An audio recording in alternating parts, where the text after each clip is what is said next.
Welcome to We Drink and We Farm Things. This is the farm comedy podcast that is an adult happy hour for the farming community. We drink adult beverages, talk about the ups and downs of farming things, and give zero clucks about not having the perfect farm life. We keep it real with you and share the mistakes we've made and what we've learned so you can feel less alone in this farm thing. We drink things, we farm things. Oh, hey there, Sam. Oh, hey there, Bev.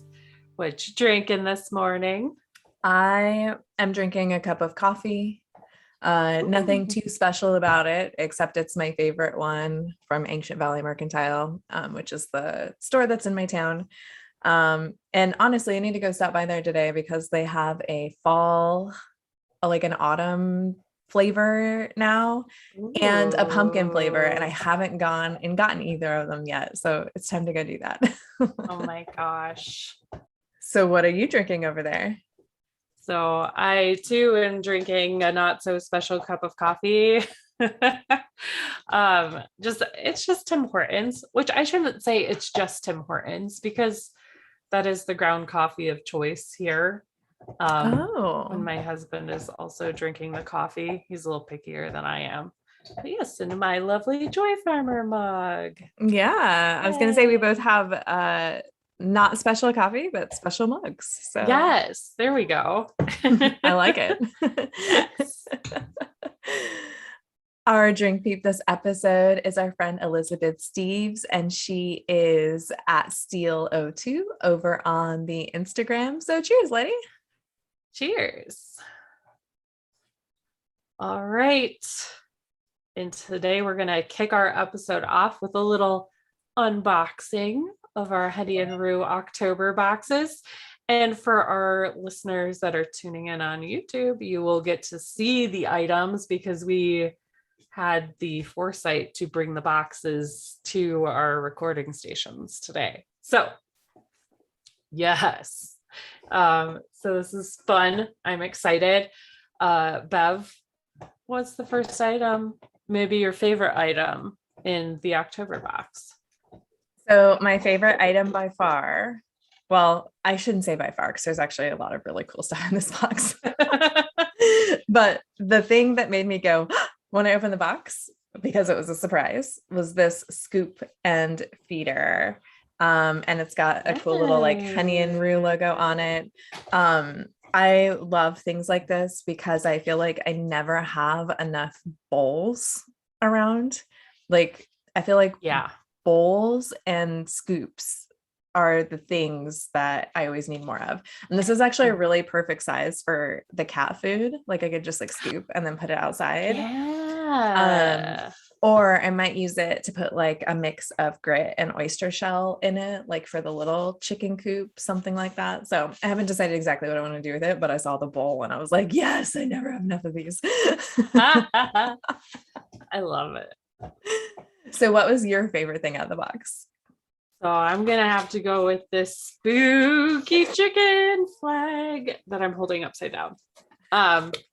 So it says Happy Halloween and there's a pumpkin and a chicken and it's just awesome. Yeah. It's like really cute. And I am a little sad at myself that, well, I wanted to keep the box together so we could unbox it, but we're over halfway through October and this is not in my yard yet. So that'll go on today's to-do list.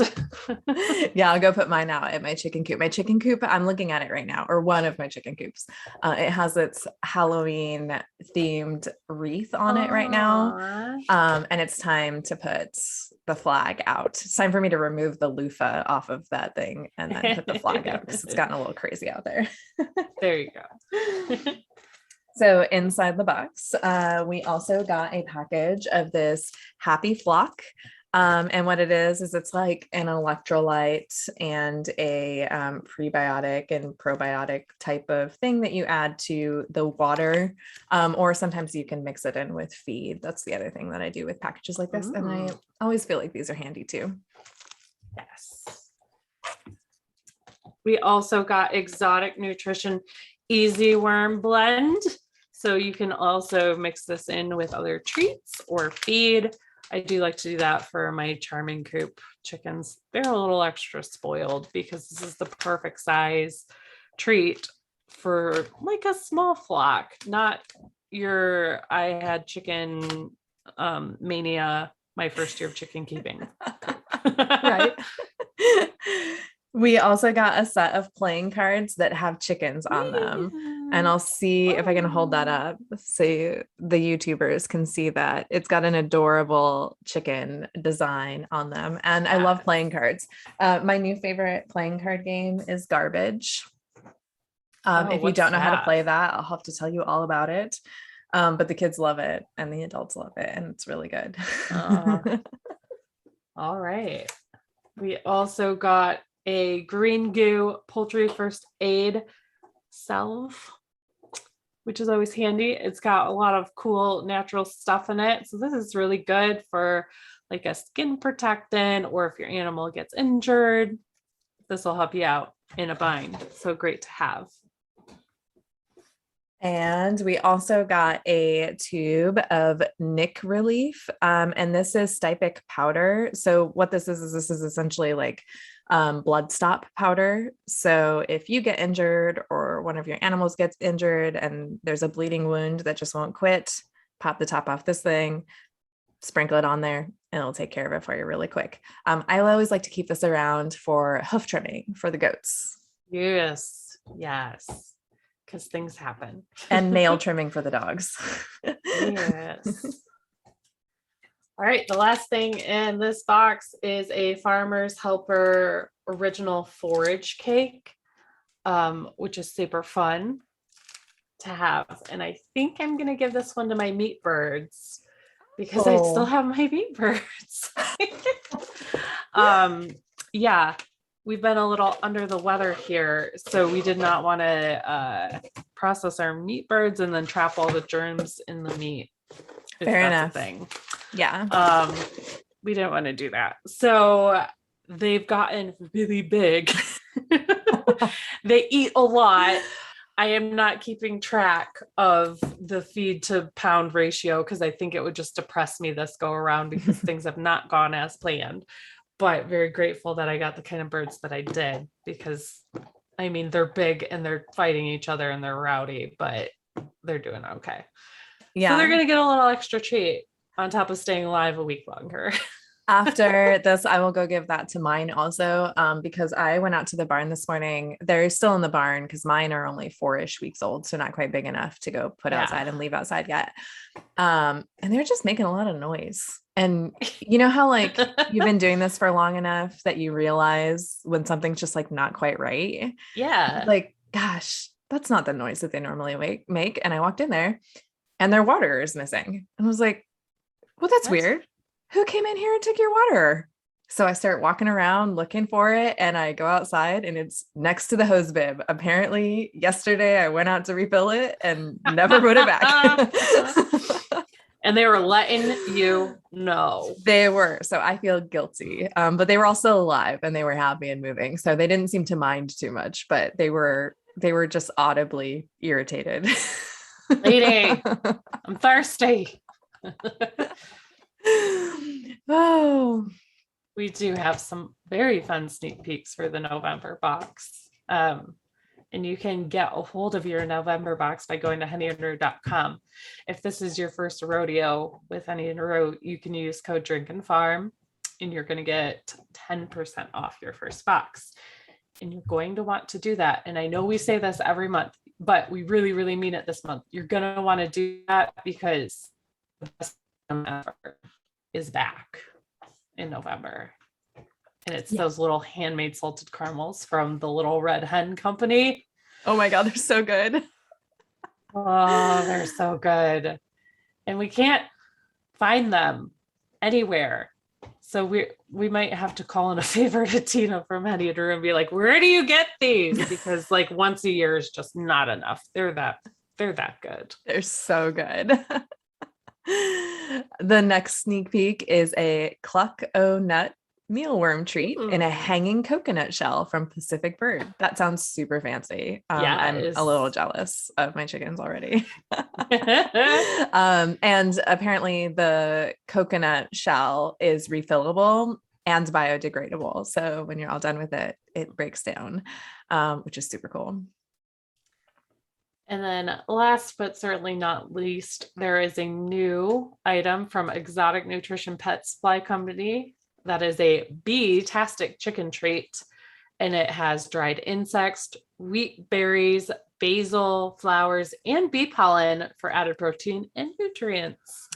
So our flocks will be very spoiled with the treats in November, which I'm sure they'll appreciate because I don't know about your birds, but mine are starting to molt a lot. And they like some extra self-care and snacks this time of year. That's right.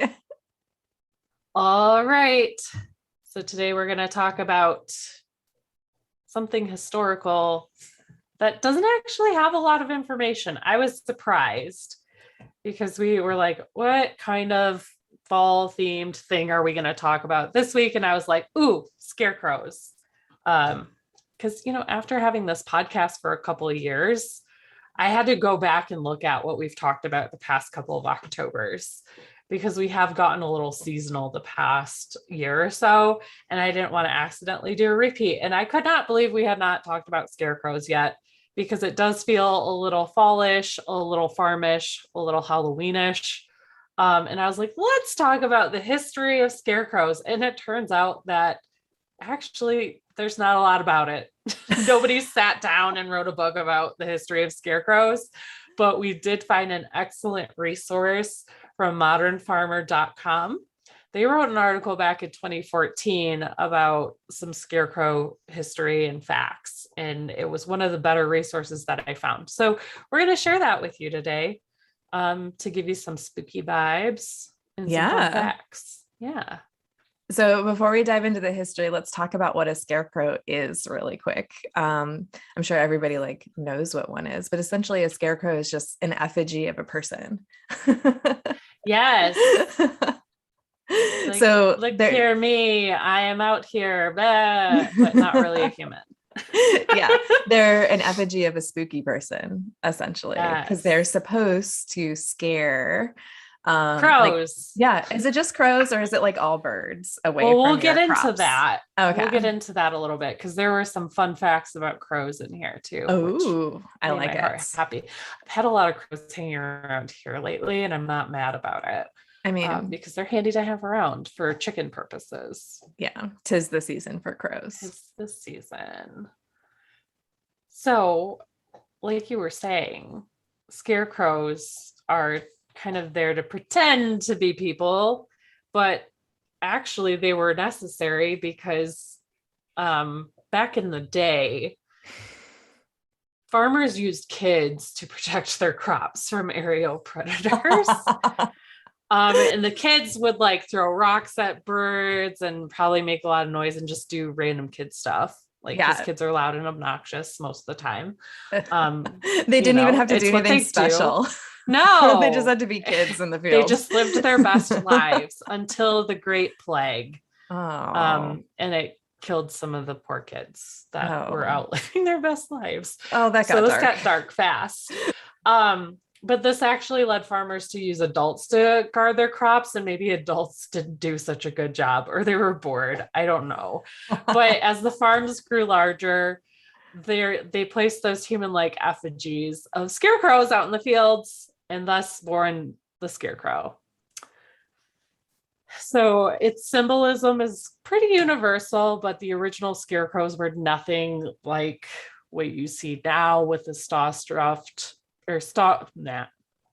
nothing like you see now with the straw stuffed icon of Halloween, or the Wizard of Oz, or the scarecrow from the Batman movies.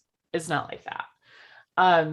Scarecrow sometimes would bear an animal skull or rotting produce. Ew. And they were placed in the fields in the spring and were burned after the autumn harvest and celebration. And their ashes would return nutrients of potassium and nitrogen into the soil. So that's pretty cool. I didn't know it was like a spring to autumn thing, and then they would burn them. I think they burned them because they were afraid they would come to life and murder them come Halloween. Probably. That seems like the most logical explanation. I mean, they are kind of creepy. So through the ages, their markers worldwide have fashioned the often maudlin looking figure to reflect images of the occult, of customs, culture, mythology, and superstitions or religion. So, like for me personally, one of the things that I would think of because of my religious upbringing and my spirituality is kind of like the scarecrow hung with his arms outstretched on a wooden cross, kind of echoes the crucifixion. And it could be seen by farmers as simply the symbol of death and resurrection of their crops. I don't know. Yeah. But some authors that are with the website Occult View suggest that the scarecrow, in addition to mirroring Christ on the cross, may have originally been a severe warning, a no trespassing symbol, likening it to the deeds of Vlad the Impaler, so named for his reported propensity of impaling and displaying his enemies or sacrifice, an offering in turn for fertile fields. Yeah. That's another one of those things where it might have multiple meanings across the world. Yep. And I could see how the crucifixion could be a warning also. Like they're all semi-warnings, like don't come over here because this is what will happen to you if you enter this field, bird. We're gonna put you up here. Yeah. Right. So, like Sam mentioned earlier, there is no definitive history of the scarecrow. No one wrote a book about it. No one thought to write it down, or maybe someone did and it just got lost, or the haunted scarecrows that weren't burned at the end of the season went and got rid of it because they didn't want us to know the history. Whatever it is.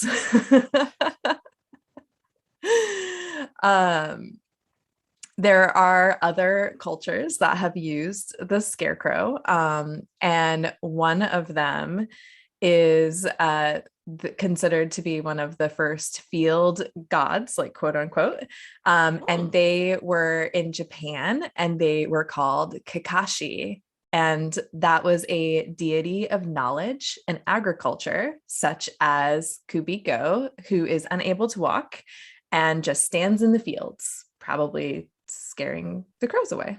So yeah, neat. Your mug is so appropriate today, and you probably didn't even know it. Yeah, I mean, after this, I'm just gonna put on a flowy dress and go stand out there, chase the crows. Yeah. Can that be my job now? I'd do it. Yeah, there you go. And American folk art historians say that scarecrows are in a class known as ephemerals, which basically just is a fancy way of saying they don't last very long. So it's art that goes away quickly. Yeah. Like snowmen. Like snowmen. Yeah. Or food. Yeah.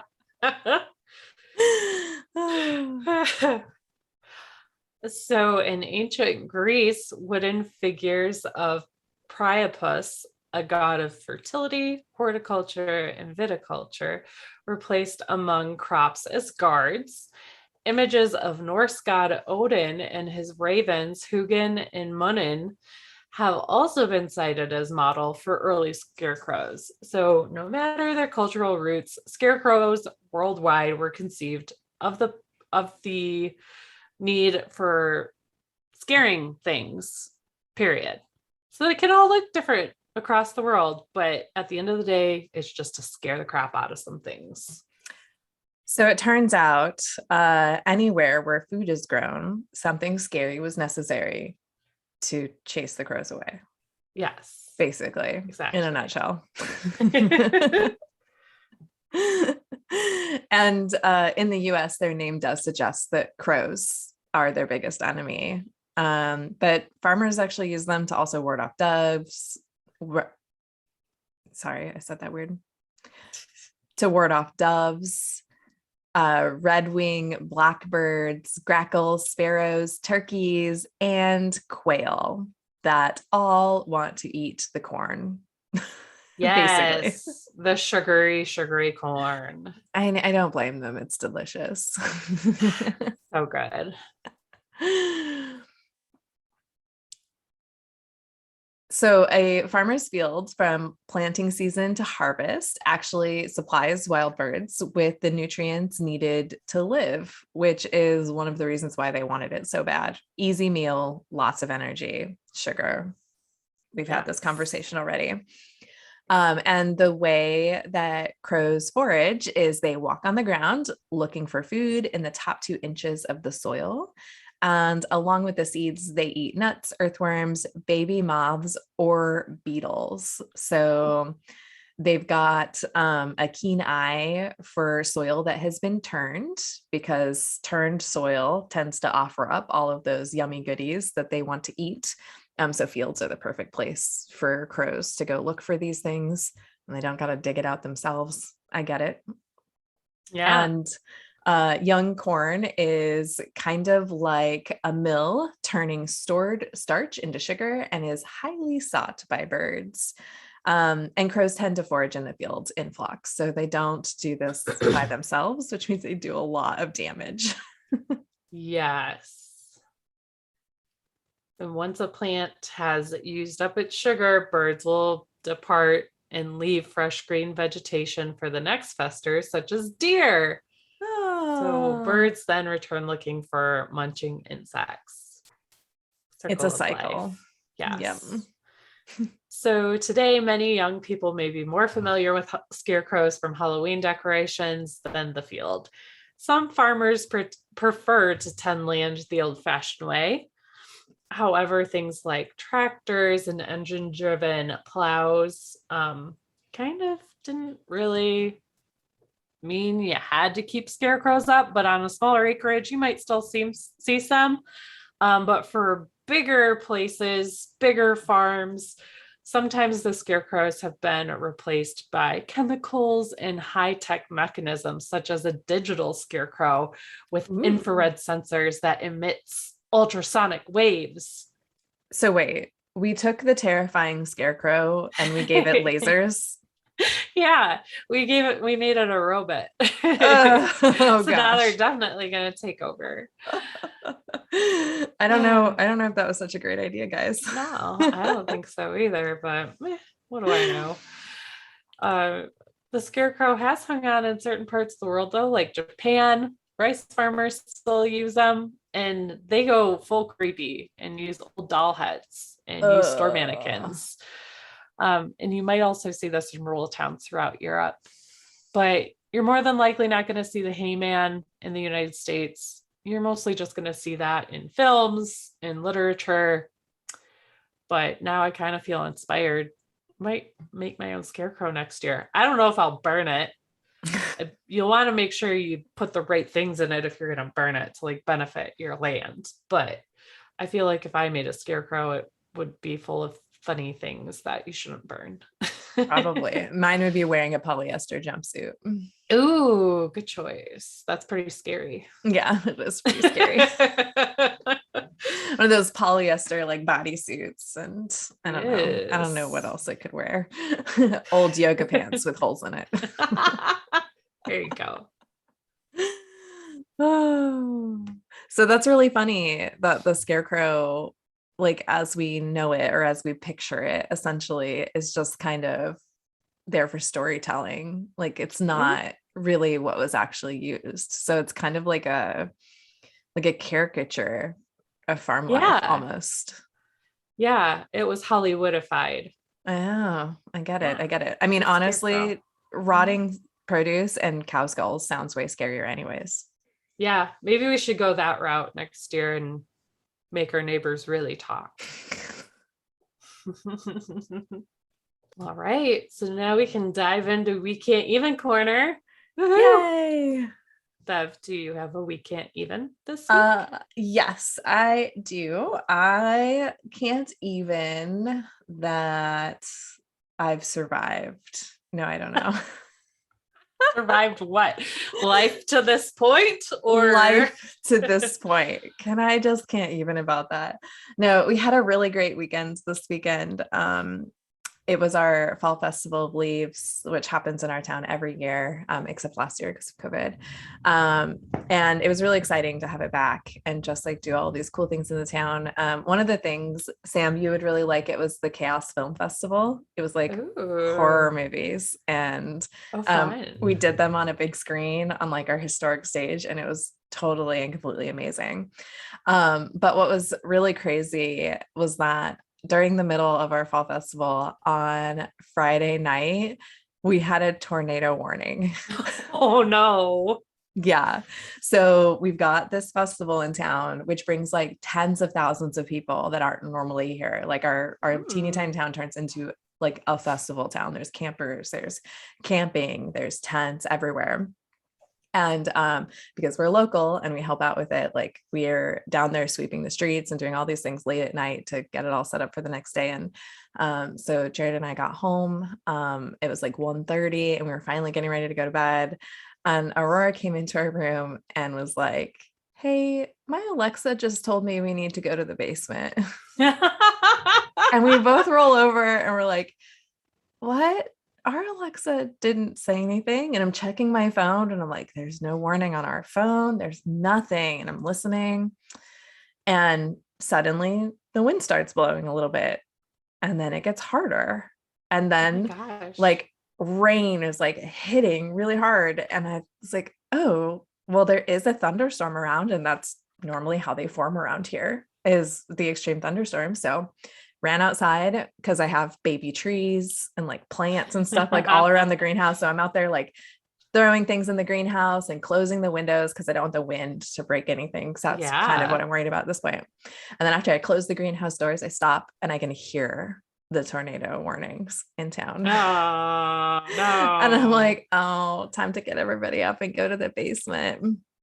Thankfully, it didn't actually hit our town. It would have been a disaster because of all the camping, the campers, oh man, the rides, like all of that stuff. It would have been terrible. But the fire department they opened up the community center, and the fire department was driving around with a bullhorn, gathering up all the campers and the people in their camping things to like move them to the community center just in case. But it did hit about 5 miles from here, like as the crow flies. Yeah, so it did touch down and it did some damage to a friend's farm, and it destroyed a few houses, but it didn't like get really close to here where it did any damage. But that was like the closest call we've ever had, and it was nuts. Like we were staring at the weather thing, like going, "Oh my gosh, is this going to be it?" Because they talked about it touching down at the town just north of us. And then we looked at the, it's got the red radar, like the red map. And we're like in it. And I'm like, oh no. But all was well. It cleared up within 30 minutes here anyways.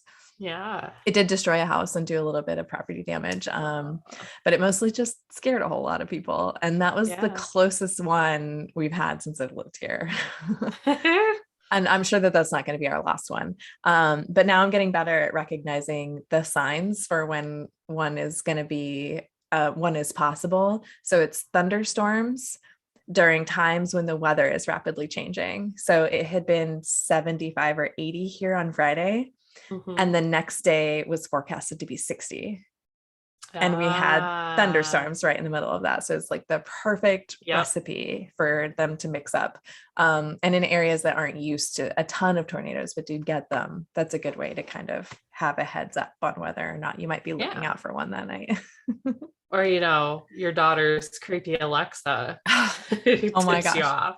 Well, Jared was like, why didn't our Alexa tell us? And we checked it, and it was because he had turned it all the way down. So if Aurora's Alexa didn't go off, do you think you would have just slept through it? Maybe the wind probably would have woken me up, and I would have had to go out to the greenhouse anyways, because I'm a worrier like that. I don't want to lose all my trees and plants and stuff to when I have damage. And plus greenhouses can be really picky about wind. They're super strong, but you have to close the windows and the doors during big windstorms, because if they're all open, those big gusts, if they get into the inside, they just blow it apart.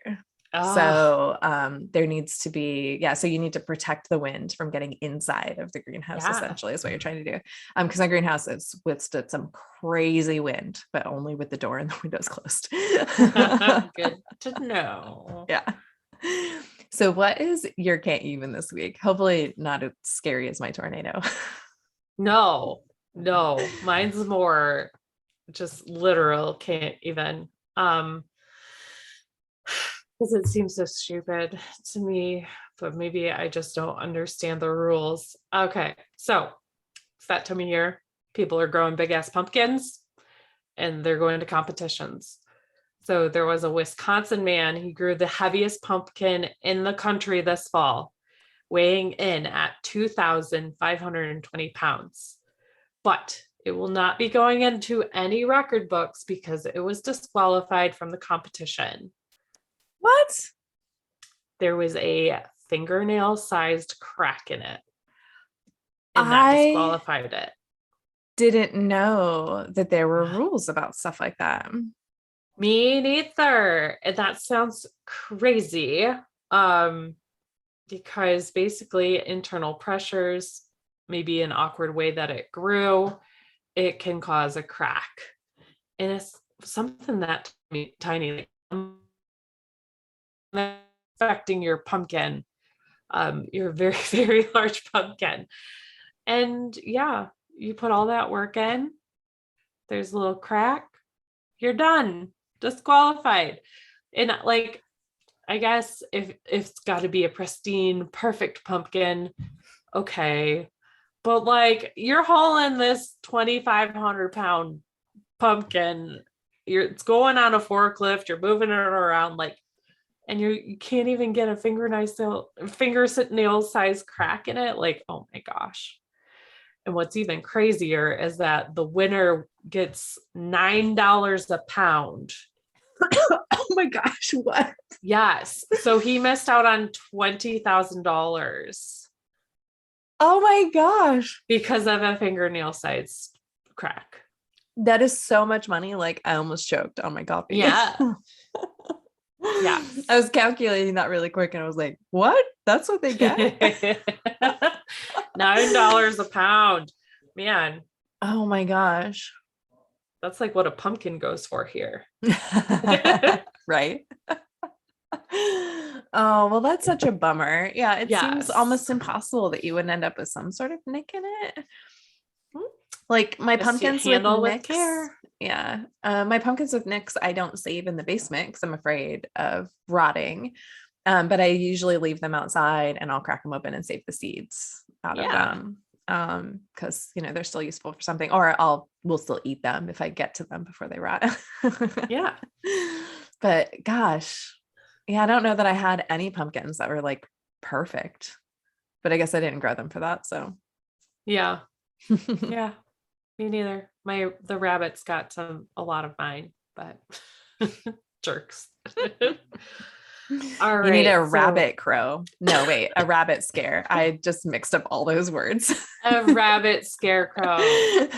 Maybe it's a rabbit, a taxidermied rabbit with laser eyes. Yeah. That emits high-pitched frequencies that I can't hear, but the rabbits can hear. Yeah. That's what I'm going with. I like it. I hope I painted a picture for everybody. More scarecrows with lasers? I don't know about this. Yeah. So make sure you send us your can't evens. The best way to do that is post them in our Facebook group, We Drink and We Farm Things. Use the hashtag can't even. We try to find most of those and put them in a mini-sode. Should have a mini-sode out to you guys next week. So if you have a spooky one, make sure you drop it in there as soon as possible so we can talk about it this month. If you're not on Facebook, you can absolutely email those to us at drinkandfarm@gmail.com. And be sure and leave us a review because we read one review a week on the podcast. And then we draw a winner every month that will win an exclusive coffee mug that is not and will never be in the shop. And make sure that you leave your Instagram handle in the review so that we can find you. Yes, we'll find you. No review this week, though. And I don't Oh. think we've really had too many this month. So we have one more regular episode, boys and girls. Yep. So go leave your review. Do it.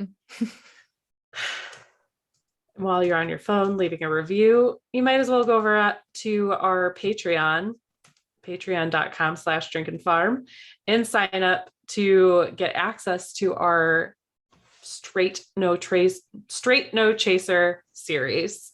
This is for our patrons at the $5 level or above. It's just short, fun series that we do. It comes out weekly, so you get more of us. Who doesn't want that? I mean, I'm sure there's people out there that don't.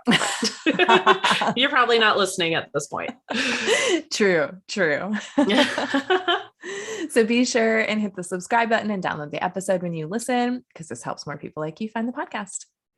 Yes. And if you'd be so kind to do us a favor and share that you're listening to this episode in your stories over on Instagram, and you can tag us at Drink and Farm. We're going to in the shop, which you want to do because our Halloween and fall line is amazing. And our Christmas holiday stuff is coming out very, very soon too. Yep. So make sure you take a look at the show notes. You'll find links to our resource for this episode, along with an anonymous survey to tell us how we're doing, all of our social media goodness, and our merch shop. So that's it. That's it. And until next time, Drink, farm, and give zero clucks. Bye, guys.